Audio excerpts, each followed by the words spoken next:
예, 이번 시간부터 부가가치세 이제 공부해 보겠습니다. 첫 번째 시간으로서 개념, 과세기간, 과세대상, 가장 기본적인 거.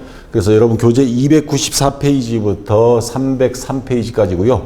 여기는 기본 개념에 대한 부분이라 출제는 많이 되지는 않습니다. 그래서 한 20% 정도 출제되고 있는데, 지금 이 단원이, 이번 시간에 하는 단원이 전산세무 2급에 가면 출제율이 조금 한 2배 정도, 40% 정도 출제는 됩니다. 근데 1급에서는 그렇게 많이 나오지는 않으니까 가볍게 들으세요. 가볍게 들으면서 암기해야 될 것이 뭐 그렇게 많지는 않습니다. 이해 정도만 해뒀다가 아마 여러분들이 나중에 내가 한번 개인 사업을 한다. 그러면 부가가치세 정도는 알아두는 게 세무사 사무실에 맡기지 않고 일처리를 할 수 있을 겁니다. 자, 그러면 하나씩 한번 볼게요. 부가가치세가 뭐냐 도대체. 자, 예를 든다면 컴퓨터 대리점에서 컴퓨터 공장 본사로부터 컴퓨터를 매입을 했어요.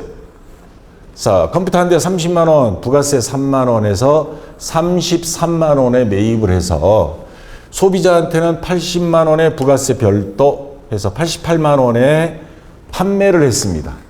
이랬을 때 부가가치세는 얼마며 세금은 어떻게 내야 되는지. 자, 여기 보면, 자, 매입할 때 30만 원의 부가가치세는 우리나라는 10%입니다. 자, 30만 원의 10%, 3만 원을 세금을 납부한 겁니다. 이거를 부가세 대급금이라 그럽니다. 부가세를 납부를 했어요. 그래서 그 돈까지 주고 사왔습니다. 근데 판매할 때는 80만 원에 팔았어요. 30만 원, 부가세를 빼고 계산하면 30만 원짜리를 80만 원에 팔았으니까 이익은 얼마예요? 이익은 50만 원이죠. 완전히 폭리를 취했네. 자, 이익은 50만 원입니다. 왜? 80만 원을 팔았으니까. 그리고 부가세 8만 원 별도로 받았습니다. 그러면 자, 요 매출할 때, 판매할 때 받은 부가세를 매출세액이라 그럽니다. 매출세액 8만 원입니다. 반대로 우리가 매입할 때 3만 원을 냈습니다. 요거는 매입세액이라 그럽니다. 자, 3만 원. 그러면 매입세액은 공제받는 거거든요. 세금을 냈으니까. 자, 근데 우리가 소비자한테 세금을 받아서 갖고 있는 게 8만 원이 있어요. 이 돈은 우리 돈이 아닙니다. 국세청에 대신 납부해야 될 돈입니다. 근데 이미 낸 게 3만 원 있어요. 그럼 얘를 빼줘요. 매출세액에서 매입세액 빼면 5만 원. 요게 납부할 세액이 됩니다. 요게 바로 부가세의 개념입니다. 또 다른 방식으로 보면 마진이 50만 원이죠. 여기에 10%. 그러면 얼마예요? 5만 원. 5만 원? 이거 똑같죠. 그러니까 간단히 계산하면 우리 마진의 10%. 그렇지 않고 부가세 요 개념으로 가서 보면 매출세액에서 매입세액을 뺀 게 납부할 세액이다. 요게 바로 부가가치세의 개념이고 우리나라 전체 정부에서 걷어들이는 세금에서 가장 큰 게 바로 부가가치세입니다. 그 다음에 뭐 법인세, 소득세 뭐 이런 것들이 있는데 자, 부가가치세란 상품 또는 재화, 서비스, 호텔 가서 우리가 숙박비를 내죠. 그 호텔에 가서 나올 때 뭐 텔레비전 들고 나오는 거 아니죠. 그럼 큰일 나요. 절도죄입니다. 자, 방을 이용해서 돈을 주는 거, 렌트카 빌려가지고 돈 주는 거, 이거는 용역입니다. 용역.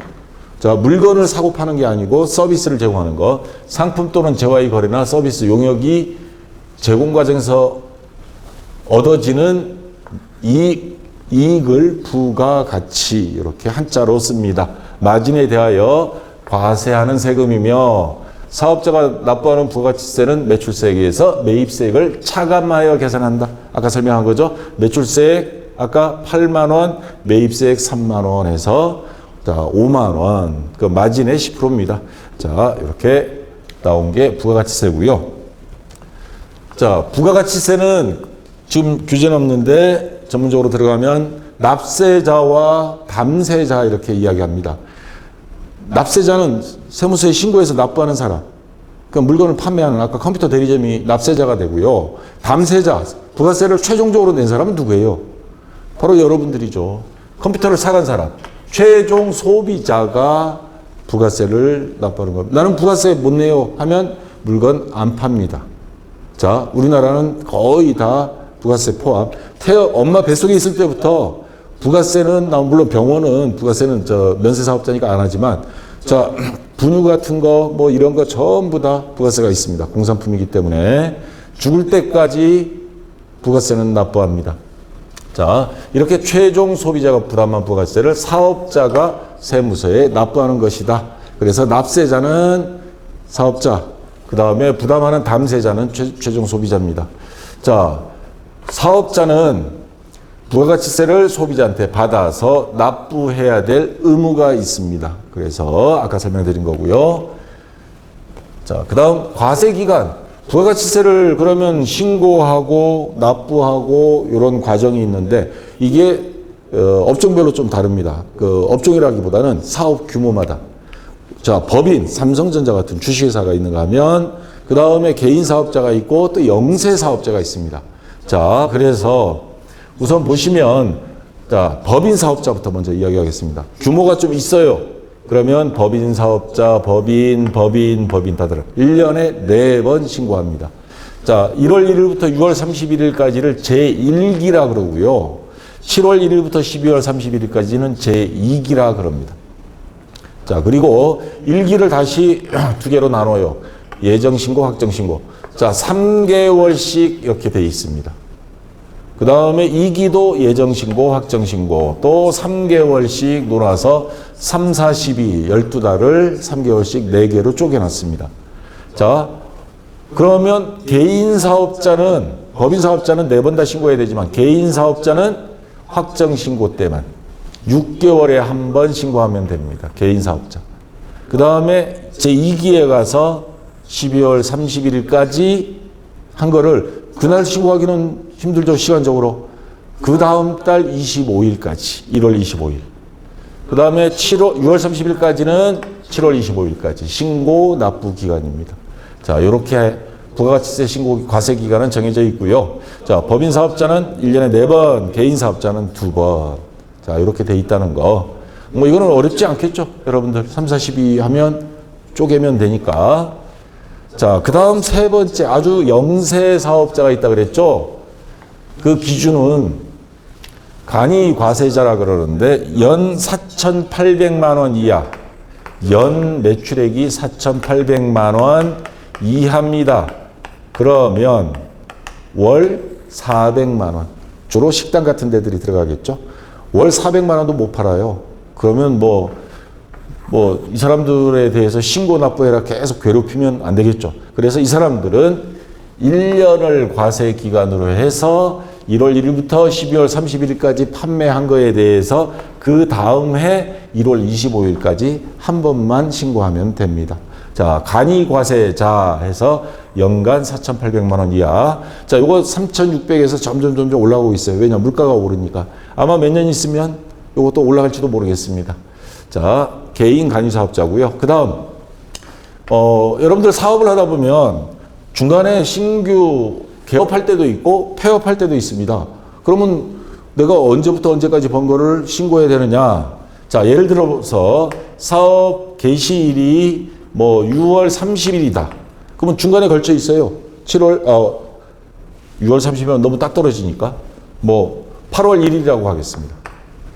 자, 그럼 7, 8, 9 확정 신고예요.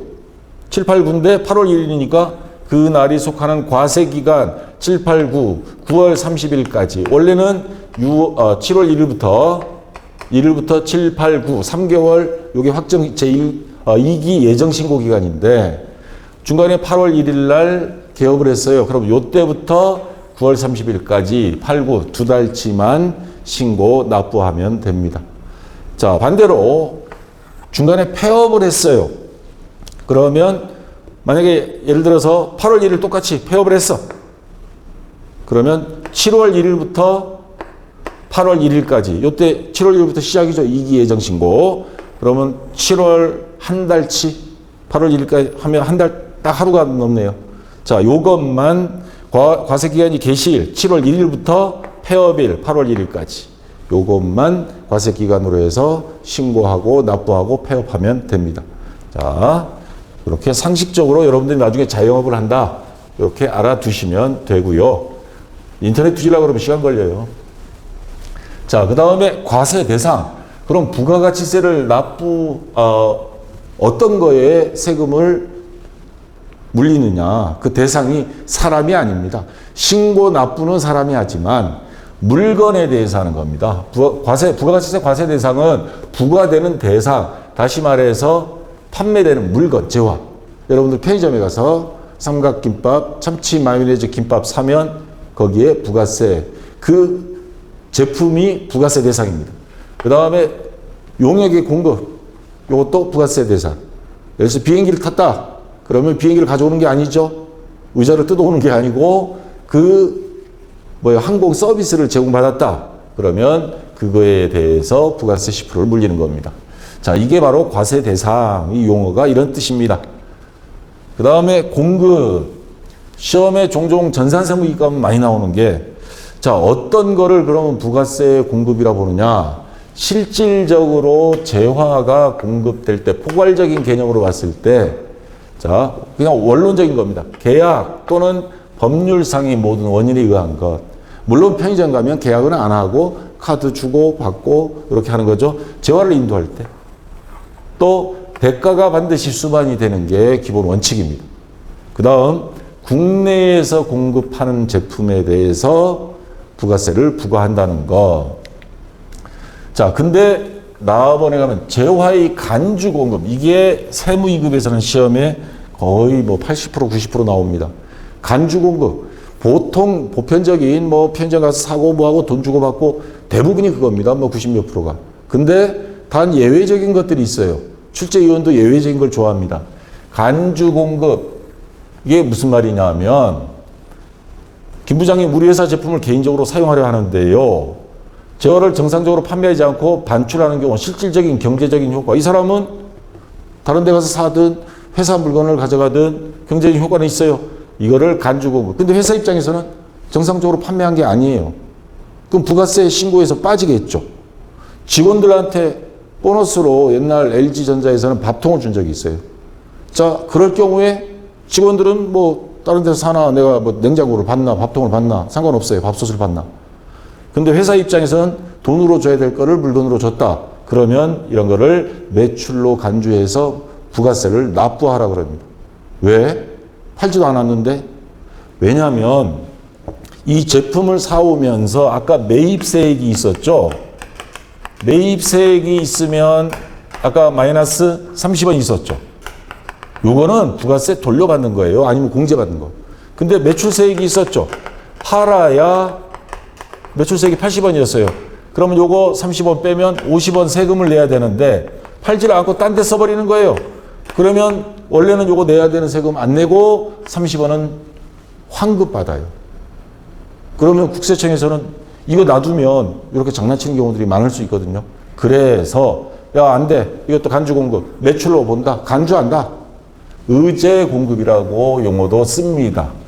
그러니까 매출로 간주해서 요거 물론 마진까지 돈 안 받고 원가로 줬다 쳐요. 대신에 요거는 매입세 공제받은 거 불공제해서 요거는 뱉어내. 요 30원은 뱉어내라고 합니다. 자, 국세청이 어떤 데인데요. 찔러도 피도 안 나는 게 국세청입니다. 어쩔 수 없어요. 국가를 운영하려면. 자, 간주 공급. 자, 간주 공급에는 재화를 계약상 범죄의 원인으로 인한 실제 공급한 것은 아니지만 재화의 공급과 같은 경제적 효과가 발생하니까 이러한 거래를 재화의 공급이제 또는 간주 공급으로 해서 매입세 공제받는 거 뱉어내. 이렇게 조치를 취합니다. 자, 그 다음에 간주 공급에 구체적으로 들어가 보겠습니다. 첫째는 자가 공급. 아까 그림에 설명한 거죠. 개인적인 목적으로 가져가 버려. 개인 사업자들. 사장님이 야, 이거 나 집에 가져간다. 안 돼요. 이렇게 할 수 없잖아요. 그냥 가져가게 내비둬야지. 그러면 대신에 국세청에서 조사하면 걸립니다. 자, 이게 바로 자가 공급이고요. 물론 자가 공급 중에는 비영업용 소형 승용차. 요즘 이게 아주 뉴스거리가 되고 있죠. 사장님들이 고급 벤츠를 사가지고 막 갖고 다녀요. 비용 다 회사로 청구하려고 그래요. 이거 매입세, 부가세 납부하고 사오거든요. 안 됩니다. 부가세, 매입세 공제 안 됩니다. 그걸 불공제라 그러는데 어떤 차만 해주느냐? 1000cc 이하 차. 경차 있죠, 경차. 모닝이 1000cc 이하인가? 그래서 KT 직원들이 업무용으로 타고 다니는 거 보면 다 1000cc 이하 조그마한 차들입니다. 자, 요런 거를 폼 잡고 다니겠다고 사진 않겠죠, 사장님들이. 그 다음 또 어떤 게 있냐면 카니발, 트럭, 봉고차. 카니발은 그래도 좀 나아요. 자, 카니발을 회사에서 돈 주고 사왔을 때 그 매입세 공제됩니다. 근데 고급 승용차 같은 거는 정부에서 막아놨습니다. 요거는 매입세 공제 안 돼. 부가세는 자동차 회사에 부가세는 주지만 너 이거 공제 못 받아. 이렇게 하는 거고요. 그 다음, 그러면 매입세 공제 못 받으면서 샀어요. 근데 유지비가 장난 아니죠. 보험료도 납부해야 되고, 기름값, 수리비, 그 유지와 관련된 비용 전혀 안 해줄 수는 없어요. 우리나라 대기업들, 사장님들 다 고급차인데, 대신에 한도를 정합니다. 대충, 물론 여러 여건에 따라 다르긴 한데, 1년에 1000만 원 이상 지출 인정 안 합니다. 여기까지는 회사의 공금으로, 법인 같은 경우, 회사의 비용으로 처리는 해줍니다. 대신에 1000만 원 이상은 용납 안 합니다. 그 1000만 원도 차량 운행 일지라는 거를 작성해서 어디 가고, 뭔 일 때문에 가고, 이거 다 기록이 돼야 됩니다. 나 귀찮아, 안 해. 그러면 아마 이거보다 낮아질 수도 있어요. 그래서 세금을 빼먹기 위한 자기 개인적인 목적으로 이 법인, 주식회사 사장님들이 사용하는 걸 막기 위해서 이렇게 자가 공급 같은 거 다 정해놓고 있습니다. 자, 그 다음 개인적 공급, 아까 비슷한 말이고요. 사업 목적으로 판매하기 위해서 취득한 거, 자, 개인적 목적으로 사용하는 거고, 그 다음 사업상 증여. 사업상 증여는 다른 사람에게, 고객이나 불특정 다수에게 그냥 막 줘버리는 거. 요거 간주 공급으로 해서 매입세 공제받을 수 없습니다. 단 정확하게 업무용, 견본, 광고 선전 또는 증정이라는 구체적인 것이 있다거나 증빙 서류가 있거나 생산직 근로자에게 작업복이나 작업화 지급하는 경우, 이런 경우는 그래 직원들을 위한 거니까 제외하고요. 자, 그다음 폐업할 때가 있습니다. 안에 남고 눈물에 세일 해가지고 현수막 붙여놓는데 보니까 어떤 데는 1년 내내 눈물 흘리는 업체도 있더라고요. 자, 폐업 신고를 하면 자기에게 판매한 걸로 봐서 이 사람이 언젠가는 이거를 헐값으로 팔든 뭐로 하든 어쨌거나 요거에 대한 매입세 공제받은 거 있으면 안 됩니다. 자, 그래서 간주 공급 매출한 걸로 본다 이 말입니다. 자, 그 다음에 요런 경우는 그래 봐줄게. 간주 공급으로 보지 않는, 매출로 보지 않는 것들이 있습니다. 자, 은행에 대출 받으면서 담보나 저당 또는 법적으로 경매 처분 넘어갈 때도 있습니다. 자, 이러한 경우 담보로 제공된 경우는 재화의 공급으로 보지 않습니다. 이건 어쩔 수 없는 경우니까. 그 다음에 사업을 통째로 사업장을 다른 사람한테 팔아버리는 경우, 이거는 매출로 안 봅니다. 왜? 그걸 양도받은 사람이 그 물건을 또 팔면서 부가세는 또 납부할 거니까. 그래서 이중과세를 막기 위해서 사업 양도는 재화의 간주 공급으로 보지 않고요. 그 다음에 이 상속세법. 제가 좋아하는 기업 중에 유한양행 안티프라민 집에서 지금도 쓰는데 자식들한테 거의 안 주고요. 국가의 주식을 다 기증해버렸습니다. 그 유일한 의학 박사가 미국에서 돈 벌어서 우리나라에서 제약회사 만들었는데, 또는 우리나라 63 빌딩 있는 그 보험회사, 거기서가 자식들한테 물려주면서 거의 50% 절반을 세금을 냈어요. 근데 그만큼 현금을 보유하지 못했을 때 그 회사의 물건, 부동산을 분납해서 세금으로 납부하겠다 신고하면 받아줍니다. 세금과 관련해서 그 회사 제품을 납부하는 경우 이건 매출로 보지 않는다. 간주 공급으로 보지 않는다. 그래서 보지 않는 것 세 번째고요. 자, 회사가 어려워서 돈을 못 갚았어요. 그랬더니 경매 처분 당합니다. 물건까지 국세, 징수, 지방, 민법, 상법 등에 의해서 이렇게 하는 것도 매출로 보지 않는다. 자, 이런 것들이 있습니다. 자, 그 다음에 어떤 게 있냐면 수용당하는 경우가 있습니다. 전시 체제 하에서는 코로나도 전시 상태라 그러는데 마스크 업체에서 함부로 판매를 제한을 두는 경우도 있었죠. 그 다음에 주거환경정비법에 의해서 토지 같은 경우 신도시 개발한다면 강제로 다 수용합니다. 자, 근데 우리의 재화, 부동산 업자인 경우는 땅이 재화예요. 이런 경우 철거하는 조건으로 대가를 받는 경우 이것도 간주 공급을 해서 부가세 대상으로 안 봅니다. 그 다음에 뭐 창고 증권의 양도. 자, 창고 증권을 갖고 있어 우리 물건을 보관하고 있다는 그 증서 자체가 그 물건에 대한 값어치예요. 그거를 다른 사람한테 넘길 경우에 그 사람, 넘겨받은 사람이 나중에 그 판매하면서 부가세 내니까 그래서 이중과세 방지 차원에서 이것도 아니고요. 기타 법으로 정한 경우들이 간주 공급으로 안 보고 부가세를 부과하지 않습니다. 자, 그러면 시험 문제는 어떻게 나오는지 한번 볼까요? 문제 뭐 많이 없습니다. 앞에 개념에서는 299페이지. 자, 재화의 공급 시기에 대한 건데, 자, 다음 중 부가세법상 재화의 공급으로 보지 않는 것, 아까 금방 한 거 있죠? 간주 공급으로 보지 않는 것. 사업용 자산으로 국세를 물납하는 거. 세금 낼 돈이 없어. 그러면 우리 물건으로 납부하겠다. 맞는 거죠. 국세, 경매 처분. 자, 공급으로 보지 않는 거 1번이 정답이 바로 나왔고요. 현물 출자. 자, 누군가가 물건으로 아까 부동산 회사 하면 내가 땅으로 내가 주주가 될게. 출자하는 경우 그 땅을 넘겨줄 때 과세 대상이 될 수도 있습니다. 물론 토지는 부가세 그 대상이 아니지만 뭐 예를 든다면 그런 거고 하여튼 상품이나 물건을 재화를 출자 목적으로 한 거는 부가세 과세 대상입니다. 자, 장기 할부 판매 이것도 판매죠. 그러니까 재화 공급 부가세 과세 대상 맞고요. 자동차 판매가 주로 장기 할부 판매에 해당되죠. 매매 계약에 따라 재화를 공급하는 가장 정상적이고 일반적인 거죠. 해당이 됩니다. 그래서 1번이 정답이 되고요. 자, 그 다음 재화의 공급 시기입니다. 자, 부과 대상 어떤 거는 그러면 부가세 과세 대상이냐 이건 매출로 보느냐 안 보느냐 거기까지 했고요. 시기 시점 이거를 지금 판매된 걸로 봐야 돼 말해. 일반적인 건 물건 넘겨줄 때입니다. 근데 예외적인 것들이 여기도 또 있어요. 재화의 이동이 필요할 때 판매할 때 여러분들이 삼각김밥 들고 계산하고 나올 때 판매가 완료된 거죠. 자, 재화가 인도될 때 이동이 필요하지 않는 경우가 있습니다. 아까 말한 토지 같은 거 이동이 필요하지 않죠.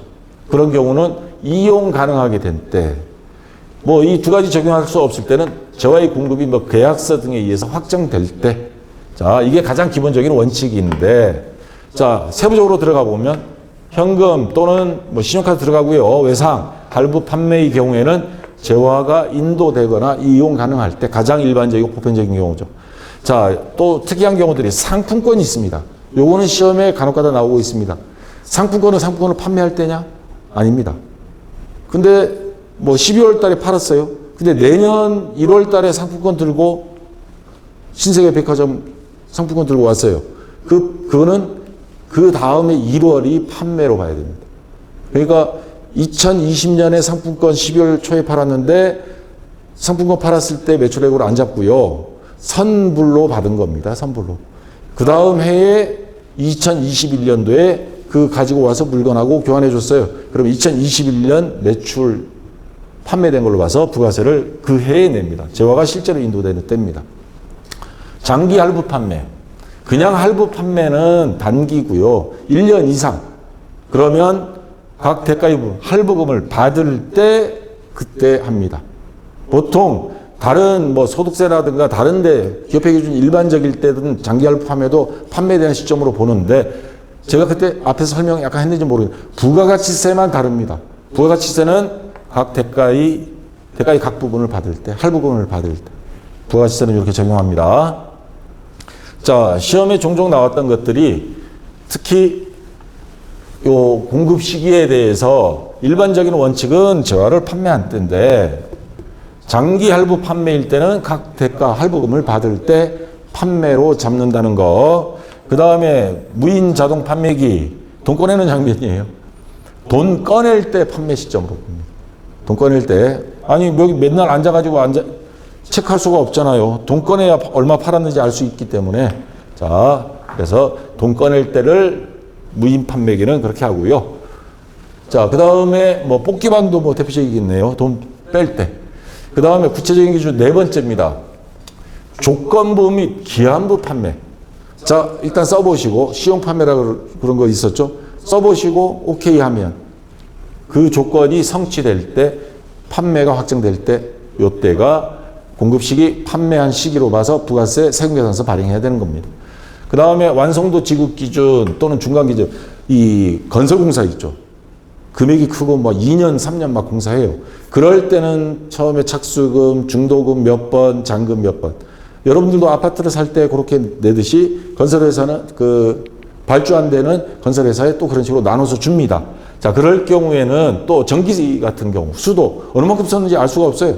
그러면 대가의 각 부분을 받기로 할 때 고지서 나올 때 아니면 요건 계약 조건에 의해서 언제까지 중도금 뭐 공사 진척도에 따라 받기로 할 때 그럴 때 공급 시기로 보고요. 가공하는 경우가 있습니다. 요거 가공해 주세요 넘겼을 때 가공 끝나고 넘겨받을 때 그럴 때 재화가 판매된 걸로 보고요. 공급 의제 자 재화가 사용 또는 소비될 때 또는 폐업할 때 요건 앞에 설명한 내용입니다. 그 시점에 판매된 걸로 계산합니다. 자, 이 시기가 왜 중요하냐면 세금계산서 발행해야 되는 날짜 기준이 되는 거니까요.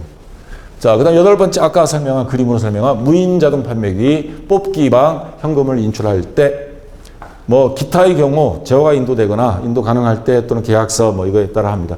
수출인 경우는 기본 기준은 선적, 배에 실었을 때 물론 계약 조건이 도착했을 때 기준으로 한다면 도착할 때가 되지만 기본적인 거는 배에 선적할 때를 기본 원칙으로 해서 세금계산서, 계산서 발행을 들어가야 됩니다. 자, 시험 문제 한번 풀어볼게요. 300페이지에 있는 자 이론 시험 문제입니다. 자, 다음은 부가가치세법상 공급 시기에 대한 설명이다. 잘못된 것은 자, 재화의 이동이 필요할 때 그때는 넘겨줄 때 물건이 넘어갈 때 자, 이거 잘못된 거 찾아라 했으니까 얘는 아닙니다. 맞았고요. 재화의 공급으로 보는 가공인 경우 뭐예요? 가공된 제품이 넘어올 때 인도되는 때 맞습니다. 반환 조건부, 동의 조건부 일단 써보시고 안마의자 오케이. 그러면 성취되어 판매가 확정될 때 자 맞죠? 상품권은 아까 뭐라 그랬습니까? 물건이 교환될 때죠. 근데 뭐라고 해서 상품권 등을 판매할 때? 아니에요 이거는. 자 그래서 4번이 정답이 되겠습니다. 자 아시겠죠? 자 그 다음 재화는 아까 그 기준으로 가면 되고요. 이번에 용역입니다. 뭐 한마디로 말하면 서비스, 교육 서비스, 교사의 교육행위, 근로자의 근로행위, 의사의 진료행위, 자동차 또는 밑에 그림처럼 항공기에 의해서 운송, 호텔 숙박 이런 것들이 서비스 용역이 제공입니다. 또 뭐 건설에서는 설계, 도면 그리는 사람들 그런 것들이 용역인데 용역이 공급 범위는 계약상 또는 법률상의 모든 원인에 의하여 역물을 제공하는 것 그래서 계약서, 구두계약이든 서류계약이든 재화시설물 또는 권리를 사용하게 하며 그러면 호텔 가서 비행기를 타거나 이렇게 이용할 때 계약서는 따로 없지만 항공권 끊으면서 다 이루어지는 거죠. 자, 유상 공급만이 과세되는 게 원칙입니다. 재화는 무상으로 제공하는 것도 간주 공급으로 봐서 매입세 공제받은 거 뱉어내 그렇지만 용역은 유상 공급이 거의 대부분입니다. 현재 우리나라 부가가치세법 부가가치세 그 책 한 권 제가 갖고 있는데 최근에 나온 거 거의 3,000페이지예요. 어마어마합니다. 왜냐하면 이 충돌이 생기면 재판 가야 되니까 아주 상세하게 예를 들어서 다 나와 있습니다. 자, 용역의 그럼 공급 시기 언제를 공급한 걸로 봐서 세금계산서를 발행해야 되느냐? 용역이 제공되거나 시설물 또는 권리가 사용될 때를 원칙으로 기본 원칙으로 합니다. 자, 이런 말이 나오면 머릿속에서 호텔을 이용한다, 비행기를 탄다 이렇게 생각하시면 됩니다. 자, 통상적인 공급, 용역이 제공이 완료되는 경우 방키 받아서 여는 순간 이미 제공된 겁니다. 자, 그 다음에 완성도 뭐 중간 장기 할부 뭐 조건으로 용역 이거 재화가 아니고요. 서비스도 장기적으로 하는 경우가 있습니다. 덩어리가 큰 경우. 그런 경우에 용역을 공급하게 되면 그거 언제까지 나눌 수가 없어요. 그러면 계속적으로 공급하는 경우에는 각 대가 받을 때 장기 할부 판매 재화든 용역이든 잠재할부 판매는 그 기준이 비슷합니다. 자, 위 기준 적용할 수 없는 경우는 용역 제공이 완료되고 금액이 확정될 때를 용역 제공 시기로 보면 되고요. 부동산 임대 용역, 왜 조물주보다 위대한 건물주들이 건물을 빌려줄 때는 자, 전세금으로 빌려준 경우가 있어요. 월세 돈 주고받은 게 없는데? 그러면 이거 부가세 신고 안 하겠네? 전세금을요. 자, 여기 보시면 간주 임대료란 말이 나옵니다. 월세로 환산을 합니다. 법으로 정해놓은 게 있습니다. 연 2점 몇 프로, 4점 몇 프로 곱하기 해서 전세금 예를 들어서 10억이다. 10억에 연 2.3%다. 0.03 해가지고 300만 원이면 300만 원을 월세로 환산을 해서 부가세 신고해라. 그렇게 정합니다. 자, 그래서 용역의 공급 시기에 아까 부동산 임대인 경우 전세금 같은 경우는 월세로 환산을 해서 1년치 월세 간주 임대로 환산해서 예정신고 또는 확정신고 때 국세청에 신고하고 납부해야 된다 이 말입니다. 자, 그 다음 5번째 두 과세기간 제1기 또는 2기에 걸쳐서 부동산 임대 용역을 공급하고 대가를 선불 또는 후불로 받는 경우에는 한꺼번에 1년치를 받는 경우가 있어요. 제주도 가보면 중등세에서 월세, 주거지는 세에서 한꺼번에 월세를 지금 많이 없어지긴 하지만 옛날에는 다 이랬습니다. 그럴 경우에 12개월로 나누어서 계산해서 그러면 이번 과세기간 3개월치 신고할 거다 하면 3개월치만 곱해서 납부하면 됩니다. 그 다음에 둘 이상의 과세기간을 일정 용역 계속적으로 제공하고 대가를 선불로 받는 경우 이러한 것들이 자 마찬가지로 용역의 공급 시기로 봅니다. 자, 그 다음에 용역도 간주 공급 실질적으로 돈을 받지 않았지만 간주 공급을 한다 되어 있지만 대부분이 아까 재화의 공급과 달라서 이 돈 수수가 없으면 현재 부가시세법상은 공급으로 보지 않습니다. 자, 자가 공급 자기 집에 가져갔다. 현실적으로 과세하지 아니한다 되어 있는데 무상으로 가져갔으니까 재정 경제 불용으로 보면 공급으로 보진 하지만 실적으로는 아니고요. 이런 경우 있습니다. 자기 회사 직원을 재벌 기업 사장님 집에 가서 운전기사, 사모님 운전기사로 쓴다든가 그거는 부가세 부과 대상은 아니고요. 대신에 회사에서 돈은 나갔으니까 공급 횡령이 되는 겁니다. 사모님이 회사 직원이면 상관이 없는데 자, 그런 경우에는 자가 공급, 자, 기본적으로는 현실적으로 과세하지 않고요. 무상 공급도 마찬가지 용역 공급으로 보지 않는다. 왜? 대가가 지불이 없으니까. 근로를 제공하는 경우에도 용역이 공급으로 보지는 않는데 근데 회사 직원 월급 줘놓고는 집에 마음대로 쓰는 건 안 되고 이거는 근로소득세라는 세금을 납부하는 그 개인이 그걸 납부하는 개념에 들어가니까 자, 용역의 공급으로 보지 않습니다. 자, 그 다음 재화의 수입인데 판매하기 위해서 외국으로부터 수입을 했다. 그러면 우리나라에 도착된 물품, 수출 신고가 완료된 물품은 수입하는 경우에는 부가가치세가 과세가 됩니다. 자, 이렇게 해서 부가세를 붙여서 팔고 부가세도 납부해야 됩니다. 수입된 제품도 마찬가지고요. 자, 여기까지가 부가가치세 기본 개념, 재화와 용역의 공급, 그 다음에 대상, 시기, 과세 기간, 자, 기본적인 내용에 대해서 배웠고요. 다음 시간부터 이제 본격적으로 일반 과세자, 관이 과세자, 부가가치세의 특징, 여기서부터는 출제율이 조금씩 높아집니다. 다음 시간부터 부가가치세 사업자 특징 납세지 같이 공부해 보겠고요. 자, 이번 시간 부가가치세 처음 하느라 아마 조금 낯설긴 할 겁니다. 자, 천천히 따라오시고 미리 조금만 읽어보시면 충분히 할 수 있습니다. 자, 수고하셨습니다.